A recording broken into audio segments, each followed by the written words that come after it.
Breaking news Vikarabad జిల్లా collector పై దాడి ఘటన కేసులో కీలక పరిణామం చోటు చేసుకుంటోంది. మాజీ ఎమ్మెల్యే పట్నం నరేందర్ రెడ్డిని పోలీసులు ఇప్పుడు అరెస్ట్ చేశారు. కలెక్టర్ పై దాడి వెనుక ఆయన కుట్ర ఉన్నట్టుగా గుర్తించారు పోలీసులు. లగచర్ల ఘటనపై దర్యాప్తు చేస్తున్న పోలీసులు కేసుతో సంబంధం ఉన్న వారందరినీ కూడా అరెస్ట్ చేస్తున్నారు. అందులో భాగంగానే బీఆర్ఎస్ మాజీ ఎమ్మెల్యేను అదుపులోకి తీసుకున్నారు. పట్నం అరెస్టును పోలీసులు కూడా ధృవీకరించారు. పరిగి పోలీస్ స్టేషన్ కు పట్నం నరేందర్ రెడ్డిని తరలించారు.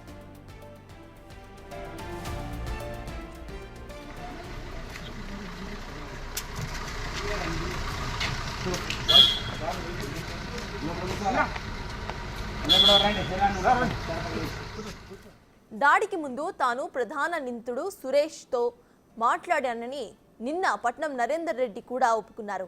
ఘటనకు సంబంధించి 42 సార్లు సురేష్ తో పట్నం నరేందర్ రెడ్డి మాట్లాడినట్లుగా పోలీసులు చెబుతున్నారు. అయితే నిందితులు ఎంతటి వారైనా సరే వదిలిపెట్టబోమని ఐజీ సత్యనారాయణ చెబుతున్నారు.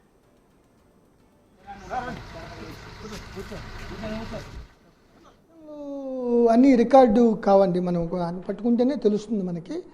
బట్ అతను ఎక్కువసార్లు మాట్లాడడం వాస్తవం.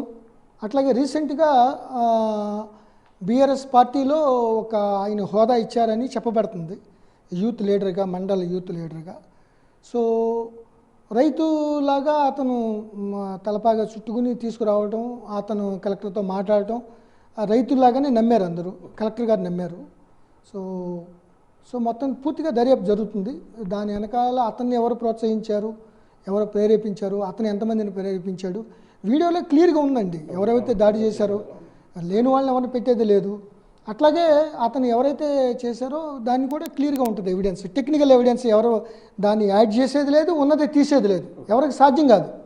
సో దాని ప్రకారం దర్యాప్తు చాలా ఖచ్చితంగా, చాలా నిక్కచ్చిగా, పర్ఫెక్ట్గా, సాంకేతిక పరంగా వీడియోగ్రఫీ ద్వారానే చేసి మేము అమాయకులను ఎవరిని ఇరికించాం, ఉన్న వాళ్ళని ఎవరిని వదిలిపెట్టాం. ప్రస్తుతానికి ఎంతమంది మీ అదుపులో ఉన్నారు? అసలు సురేష్ అనే వ్యక్తి ప్రస్తుతానికి అదుపులో ఉన్నాడా లేడా?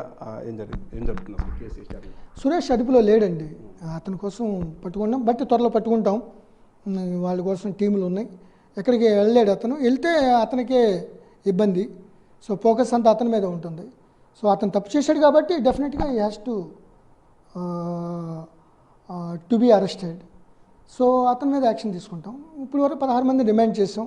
ఎవరైతే మిగతా వాళ్ళు అనుమానితులు ఉన్నారో అక్కడ, కానీ వాళ్ళ బిహేవియర్ని బట్టి, వాళ్ళని బట్టి రైతులు వాళ్ళు ఏం జరుగుతుందో చూస్తున్నారు కాబట్టి వాళ్ళని పంపించేసాం. ప్రస్తుతానికి ఒకవేళ సురేష్ అదుపులో తీసుకున్న తర్వాత కొందరి పార్టీ నేతల పేర్లు కీలకంగా బయటకు వస్తే ఫర్దర్గా మీరు ఎలాంటి నోటీసులు ఏమైనా ఇస్తారా, లేకపోతే ఎలా ఉండబోతుంది ఈ విచారణ? మీరు ఊహాతీతాలకి ఏం జరుగుతుందో అనేది కాదండి అక్కడ. మాది ఇప్పుడు వరకు మా ఇన్వెస్టిగేషన్ ఏం వచ్చింది, దాని మీద మేము ఏం యాక్షన్ తీసుకుంటున్నాం అనేది. సో ఉన్న ఎవిడెన్స్ని బట్టి, దర్యాప్తులో వచ్చిన అంశాల ప్రకారం చట్టపరంగా మేము ఎవరైతే దాని బాధ్యులో వాళ్ళపై యాక్షన్ తీసుకోవడం జరుగుతుంది. మీరు లగచర్లలో గ్రామసభ ఏర్పాటు చేసినట్లయితే అదే రైతులు రాలేని పరిస్థితుల్లో ఉన్నారు కాబట్టి మేము దీన్ని బీఆర్ఎస్ మాజీ ఎమ్మెల్యే అరెస్ట్ కు సంబంధించి పూర్తి డీటెయిల్స్ ను మా ప్రతినిధి రాణా అందిస్తారు. కలెక్టర్పై స్థానికులు చేసినటువంటి దాడి ఘటనలు, ఈ కేసులో పాత్రధారి, సూత్రధారి అయినటువంటి ఆ బీఆర్ఎస్ నేత సురేష్ ఎవరుతున్నారు. సురేష్ కోసం ప్రత్యేకమైన బృందాలు గాలింపు చర్యలు చేపట్టినటువంటి నేపథ్యం కనపడుతుంది. సురేష్ కిను ఇటు ఏదైతే బీఆర్ఎస్ నేత పట్నం నరేందర్ రెడ్డికి దాదాపు చాలా వరకు కూడా కాల్స్ చేసినట్టుగా పోలీసులు దాదాపు ఈ 48 గంటల్లోనే ఎక్కువ కాల్స్ కూడా చేసినట్టుగా ముందుగానే రాళ్లను, కర్రలను అవన్నీ కూడా రెడీ చేసుకున్న తర్వాత దాడి చేయించారనేది కూడా ఐజీ సత్యనారాయణ చెప్పినటువంటి నేపథ్యం అయితే కనపడుతుంది. సో లగచర్ల ఇప్పుడు రాష్ట్ర వ్యాప్తంగా కూడా ఒక సంచలనం సృష్టించింది.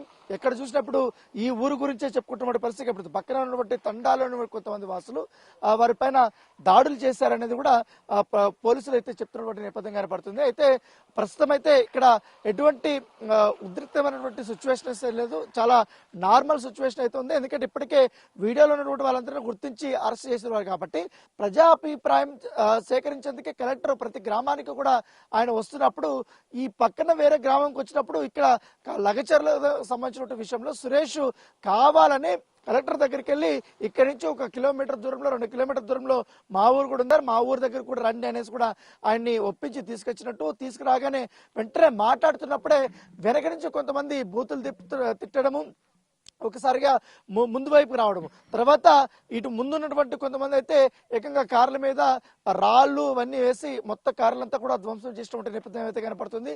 సో మొత్తానికైతే దర్యాప్తు అయితే చాలా ముమ్మరం చేసినటువంటి నేపథ్యం కనపడుతుంది. అయితే పరారీలో ఉన్నటువంటి వాళ్ళందరూ కూడా ఇప్పటికే వారి యొక్క ఆచూకైతే కొంతమంది అయితే తెలిసినట్టుగా మనకు సమాచారం ఉంది. నిన్న పరిగి సంబంధించినటువంటి ప్రభుత్వ ఆసుపత్రిలో కూడా ఎవరైతే 16 మందికి సంబంధించినటువంటి నిందితులు ఉన్నారో వాళ్ళందరినీ కూడా వైద్య పరీక్షలు చేసిన తర్వాత ఇప్పటికే జైలుకి పంపించినటువంటి నేపథ్యం అయితే కనపడుతుంది.